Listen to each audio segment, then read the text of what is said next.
ঈদের তৃতীয় দিনেও রাজধানী ছাড়ছেন অনেক মানুষ। সকাল থেকে মহাখালী বাস টার্মিনাল থেকে যাত্রী নিয়ে ছেড়ে যায় বেশ কয়েকটি বাস। এছাড়া অনেকে আবার ফিরছেনও রাজধানীতে। এ নিয়ে আরও জানাতে সরাসরি যুক্ত হচ্ছেন সহকর্মী নাজমুল হুদা। নাজমুল, যেমনটা জানাচ্ছিলাম যে ঈদের তৃতীয় দিনেও অনেক মানুষ ঢাকা ছাড়ছেন, আবার জীবিকার তাগিদে অনেক মানুষ কর্মব্যস্ত নগরীতে ফিরছেন। সবশেষ আপনার মাধ্যমে জানতে চাই যাত্রীরা কি বলছেন।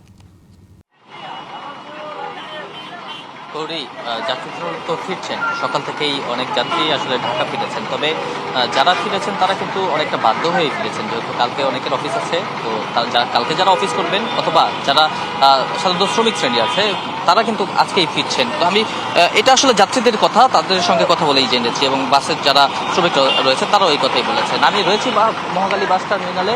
তো এখন আমরা যেটি দেখছি, কিছু বাস আসলে ছেড়ে যাচ্ছে। ঢাকায় আসার যেই চাপটা সেটা কিন্তু এখনো তেমন দেখা যায়নি। একদম নিরুপায় হয়ে যারা না পারছেন তারা কিন্তু আজকের দিনে আসছেন। তবে আজকে রাতেও কিন্তু অনেকে রওনা দিবেন, যারা আসলে আগামীকালকে ভোরবেলা ঢাকা আসবেন, এসে অফিস ধরতে পারবেন, এমন অনেকে আছে। পাশাপাশি আগামীকাল পরশু আসলে মানুষের যেই চাপ, সেই চাপটা কিন্তু অব্যাহত থাকবে, এবং আজকে যেটি রয়েছে সেটি কিন্তু বাড়বে। এবং এখন দুপুরবেলা একটু কিছুটা শুনশান। তো দুপুরের পরে যখন বিকেল হবে, বিকেলে কিন্তু ছেড়ে যাওয়ার যাত্রী সংখ্যাও বাড়বে, এবং বাসগুলো একের পর এক ছেড়ে যাবে। নগদ নিয়ে এলো হার না মানা হার অফার। সর্বনিম্ন 10,000 টাকা রেমিটেন্স নগদে পাঠালে থাকছে স্বর্ণের হার জেতার সুযোগ।